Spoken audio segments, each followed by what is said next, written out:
और उसने लोगों को बोला है जो लोगों ने मुझे बोला है।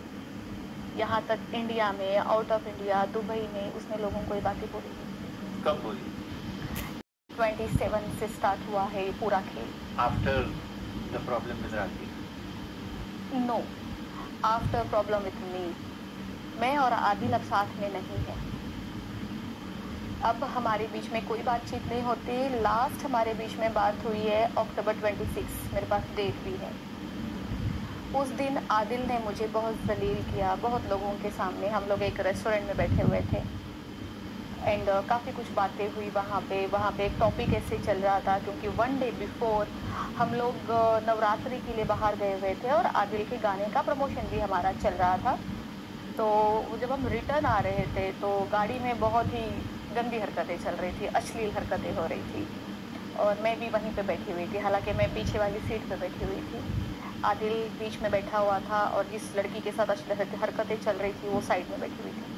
तो मेरा वहाँ पे मैं बहुत अनकंफर्टेबल फील कर रही थी। तो मैंने गाड़ी रुकवाई, मैं जाके आगे बैठी। जो आगे एक लड़का बैठा था उसको मैंने पीछे बिठाया एंड देन नेक्स्ट डे वो टॉपिक कंटिन्यू चला मेरे और आदिल के बीच में। उस वजह से लेके थोड़ी आर्ग्यू होना स्टार्ट हुआ कि आदिल तुम्हें जो भी करना है आप कर सकते हो, आपकी मर्जी है, आपको कोई रोक नहीं रहा है, लेकिन आप पब्लिकली नहीं कर सकते, आप इस तरीके से नहीं कर सकते कि हम एक गाड़ी में अनकंफर्टेबल फील कर रहे हैं और ये सही नहीं है। दूसरी बात, मैं आपसे बड़ी हूँ, मैं आदिल से बड़ी हूँ, मैंने उसको राखी बांध दी है तो एक मैं उसकी बड़ी बहन भी हूँ, वो शर्म उसको रखनी चाहिए। तो वो टॉपिक था हमारे बीच में आर्ग्यू करने का, लेकिन उसने काफ़ी लोगों के सामने मुझे जलील किया, बहुत बदतमीजी से मेरे साथ बात की। मैं जो उस मेरा नाम खराब हो रहा है, तू मुझे बदनाम कर रही है, गाड़ी में ऐसा कुछ भी नहीं हो रहा था।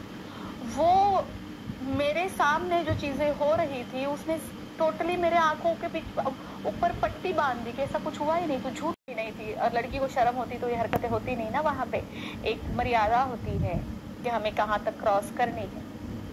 तो वो स्टार्ट था मेरा और आदिल का झगड़े का। मैं कभी बाहर नहीं आई, मैंने कभी किसी मीडिया के सामने नहीं बोला कि मैं और आदिल साथ में नहीं है, क्योंकि ना से ऑलरेडी मजाक बन चुका था। राखी ने मेरे साथ जो किया, उसके बाद मैंने आदिल का साथ दिया, मैंने अपना खुद का साथ दिया, साथ में मैंने आदिल का भी साथ दिया, वो भी एक मजाक ही बन चुका था। मैं ये सारी चीज़ें और बाहर लाके और ज़्यादा मजाक नहीं बनाना चाहती थी। वहाँ पे फाल्के अवार्ड था, काफ़ी सब लोग जा रहे थे, हम लोग पूरा ग्रुप जा रहा था और वहाँ पे आदिल के गाने का लॉन्च भी रखा था, जो आदिल ने भी हाल फिलहाल में गाना बनाया था। 26 को जो मेरे साथ बदतमीजी की आदिल ने, मैंने जो अवार्ड वाला जो है उनका भी नाम मैं नहीं लेना चाहती यहाँ पे, मैंने उनको कॉल किया, मेरे पास वॉइस मैसेजेस है कि मैं नहीं आ सकती, मेरी तबीयत ख़राब है, आई एम सॉरी कि आपने मेरा वीज़ा किया, मेरी टिकट की और मेरी वजह से सब कुछ ज़ाया हो गया आपका, तो सॉरी। और मैं नहीं जा रही थी। नेक्स्ट डे मॉर्निंग 11 साढ़े 11 बजे आदिल मेरे दरवाजे की घंटियाँ मार रहा है, इसी घर में, क्योंकि आदिल का इस घर में बहुत आना जाना था नहीं। हमने गणपति साथ में पूजा की थी, हमने नवरात्रि साथ में मनाई थी, तो यहाँ तक था, मुझे तो ये भी था कि हम ईद भी साथ में मनाएंगे, क्योंकि भाई बहन का रिश्ता है तो अब तो जन्मों तक चलेगा, तो हम सब त्यौहार साथ में ही मनाएंगे। राखी ने मेरे साथ दगा किया, कोई बात नहीं, मेरी एक दोस्त चली गई बट बदले में मुझे एक भाई मिला, मुझे वो खुशी थी। खैर मुझे नहीं पता था कि मैं जिसे भाई बना रही हूँ वो भी मैंने एक दूसरा सांप पाल के रखा था। जैसे राखी को मैंने पाला था, वो एक नागिन थी, तो ये भी एक सांप है। ओपन किया और उनको बोला कि दीदी सो रहे, तो उसने कहा जगाओ, तो मुझे उठाया नहीं गया।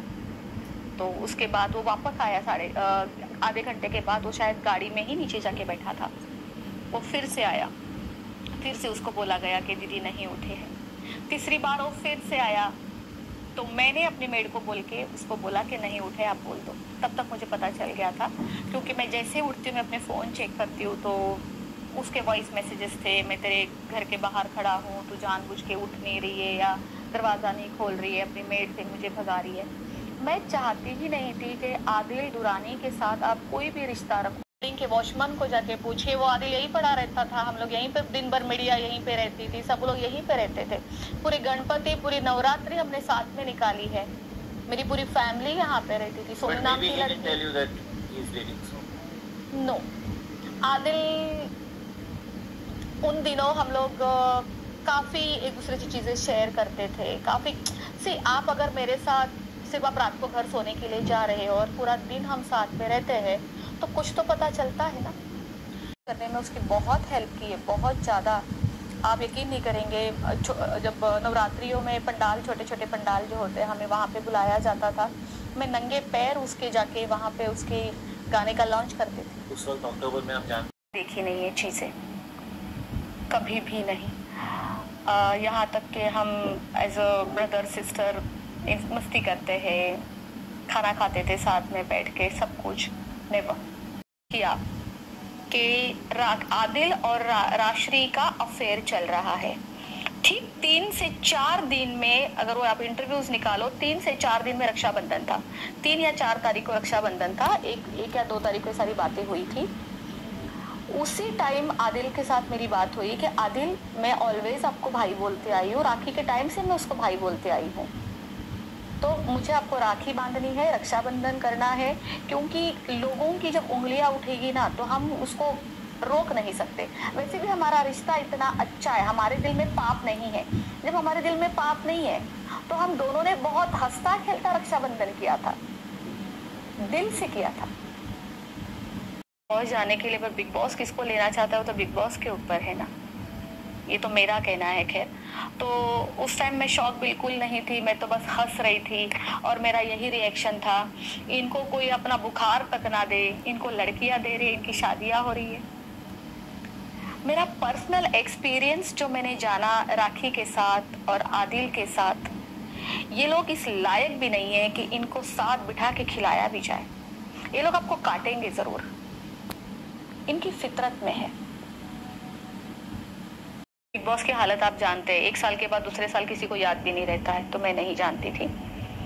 सेकेंड थिंग, मैं शॉक नहीं हुई आदिल की शादी को लेके, मैं हंस रही थी।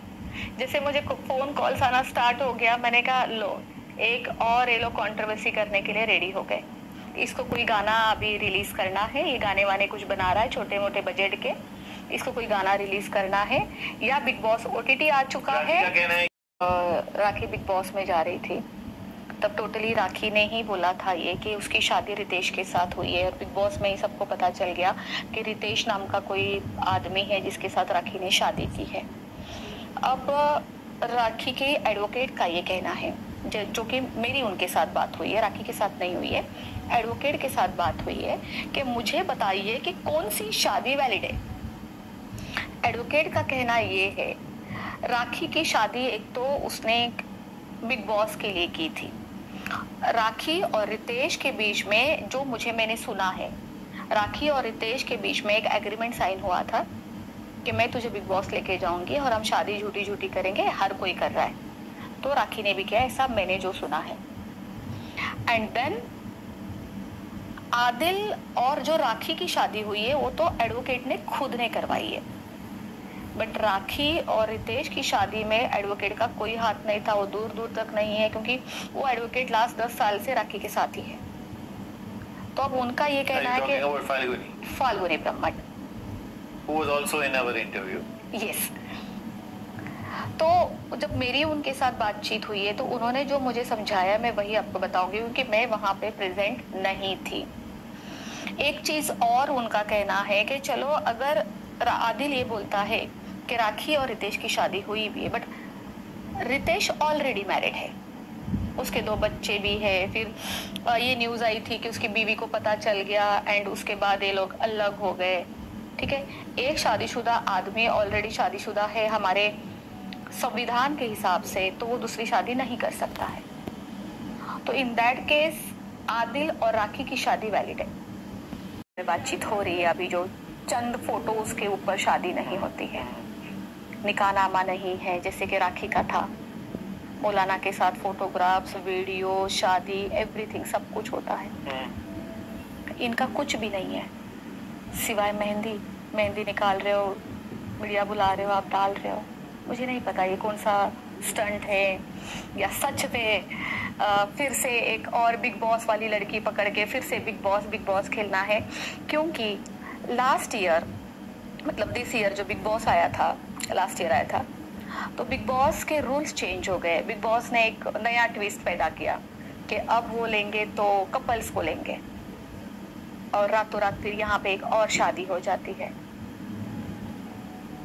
या मैं नहीं जानती, क्योंकि मैं अभी से डिसाइड करूंगी, मैं नहीं जानती सच में।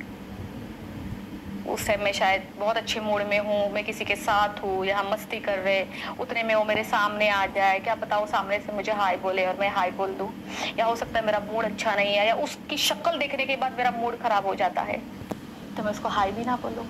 उसी भेजे जिसके फोटोग्राफ मेरे पास है, उसने एक मेरे लिए मैसेज लिखा था, lab lab lab lab sorry worry, Adil वादिल का मैसेज आया था। मैंने वो फ्लावर उठा के बाहर फेंके, दूसरे दिन सोसाइटी के कचरे वाले लेके चले गए। आदिल ने मुझे फरवरी 3 तारीख को कॉल किया है, जिसका स्क्रीनशॉट मेरे पास है। मैं 3 तारीख को जयपुर गई थी। अब मुझे नहीं पता उस फ्लाइट में 300 लोग 400 लोग सफर करते एक टाइम पे। अब वहां पे कोई जानकार होगा किसी का, मैं क्या कर सकती हूँ। आदिल का मुझे एक अननोन नंबर से कॉल आता है मेरे फोन पे रात को 12 बजे के बाद। मैं उठाती हूँ कि किसका फोन है, जयपुर में। मैं फोन उठाती हूँ तो उस तरफ से आदिल, मैं आदिल बोल रहा हूँ। मेरा पहला वर्ड होता है चोर, तू क्यों मुझे फोन कर रहा है। मैंने ये बोला है उसे, क्या काम है, फोन रख। नहीं मेरी बात सुनो, जब तुम जयपुर में हूँ। मैंने कहा तो मैं लाइव गई थी एयरपोर्ट पे, तुझे पता चल गया होगा, उसमें कौन सी बड़ी बात है। नहीं तुम 27 सीट पे बैठी हुई थी।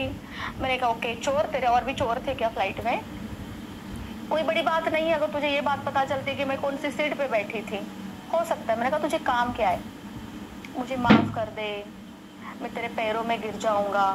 अभी वो झूठ बोलेगा कि मैंने उसने ये सारी बातें बोली नहीं है, क्योंकि ये लोग झूठ बोलने में नंबर 1 है। मैं तेरे पैरों में गिर जाऊंगा, तू मुझे माफ कर दे, वापस से मुझे अपना ले, तू मेरी बहन है, मुझे प्लीज कर ले, मुझे माफ कर दे। मैंने कहा भूल गया, तूने 27 तारीख को क्या किया था आदिल, तू भूल गया। तूने 27 तारीख को मुझसे बदतमीजी की, तूने रूमर्स फैलाए, सारे स्क्रीनशॉट मेरे पास है। मैंने तुझे सवाल, उसको वो गाना हिट करवाना है। अब आदिल को पैदा किसने किया है, राखी ने। बकायदा राखी ने 9 महीने आदिल को पेट में रखा है। अगर आप थोड़ा सा पीछे जाओ, आदिल जब मुंबई आया उसने शादी की और तब से उसका जेल जाने तक 9 महीने होते थे। फरवरी में वो जेल गया था, टोटल 9 महीने हो गए थे। राखी ने 9 महीने पेट में रख के आदिल को पैदा किया है, तब जाके ये आदिल जैसी चीज आज मुंबई में घूम रही है। वो राखी को पिन मार रहा था कि मेरा और राश्री का अफेयर है, तुझे जो चाहे, तुझे जो करना है तू कर। एडवोकेट को भेजिए, फाल्गुनी को। मेरे मोबाइल में राखी ब्लॉक है, वो मुझे कांटेक्ट करती नहीं करती मुझे नहीं पता। उसने फाल्गुनी मैडम को भेजा, फाल्गुनी मैम ने मुझे भेजा है 27। ये एयरपोर्ट पे बैठ के सारी चीजें की है। आदिल एयरपोर्ट पे था, दुबई जा रहा था। वो सिर्फ ये चाहता था कि उसका गाना हिट हो, और उसने वॉइस मैसेज में मुझे बोला भी है। पहले तो वो मुकर गया कि मैंने बोला ही नहीं है। उसने बहुत बदतमीजी की फिर से मेरे साथ कि मैंने बोला ही नहीं, तू प्रूफ ला के दे। जब मैंने प्रूफ आया, मैंने प्रूफ भेजा, फिर कहता है हाँ तो कौन सी बड़ी बात है, मैं उसको जानबूझ के कर रहा था ताकि मेरा गाना लॉन्च हो जाए तो हिट हो जाए। ये है आदिल। तो उसका यूज आदिल करना चाहता था। मानती हूँ मैं, आप करो यूज, आप दोनों एक जैसे हो। तुम राखी को यूज करो, राखी तुम्हें यूज करे, क्योंकि तुम दोनों की फितरत एक जैसी है। आप बीच में मोहरा मुझे क्यों बना। राश्री ने भी आदिल का बहुत साथ दिया राखी के बुरे टाइम पे। तो आप ये मत बोलो कि आदिल दुर्रानी की सोमी से शादी नहीं, एकदम लीगल तरीके से सोमी से शादी हुई है। और राखी की भी आदिल से शादी, तो मुस्लिम धर्म में शादी कर सकते हैं। आपकी क्या राय है, ज़रूर कमेंट करके बताना।